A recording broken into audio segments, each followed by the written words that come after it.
आज हम GF&R का जो अध्याय 14 है उसके बारे में, प्रतिदाय और विविध व्यय के बारे में। अध्याय 14 में अपने नियम 252 से 258 तक है। इसमें शॉर्ट वीडियो के बारे में आप लोग बताते हैं। जैसे अध्याय 14 प्रतिदाय और विविध व्यय के बारे में दे रखा है। अध्याय 14 के 252 में विविध व्यय के बारे में वर्णन है, विविध व्यय। और अध्याय 14 में प्रतिदाय और जो विविध व्यय के बारे में जो वर्णन है उसमें 252, 253, 254, 255, 256, 257, 258 नियम है।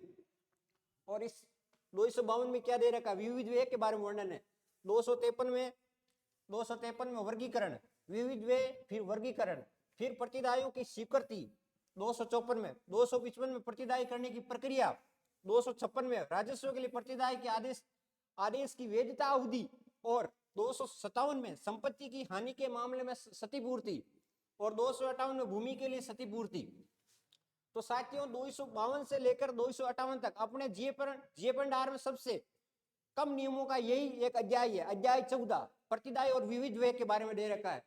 तो अपने को क्या करा, जैसे विविध व्यय है 252 में, फिर वर्गीकरण करना है, फिर स्वीकृति लेनी है, प्रतिदायों की वर्गीकरण करना 253 में, फिर 254 में क्या करना, उसकी स्वीकृति लेनी है, फिर स्वीकृति लेने के बाद उसकी प्रक्रिया क्या है, वो प्रक्रिया जाननी है, प्रक्रिया जानने के बाद उसकी आदेश की वैधता अवधि कितनी है अपने को ये जानना है, फिर वैधता अवधि के बाद में संपत्ति की हानि के मामले में उसकी क्षतिपूर्ति कैसे करेगी सरकार।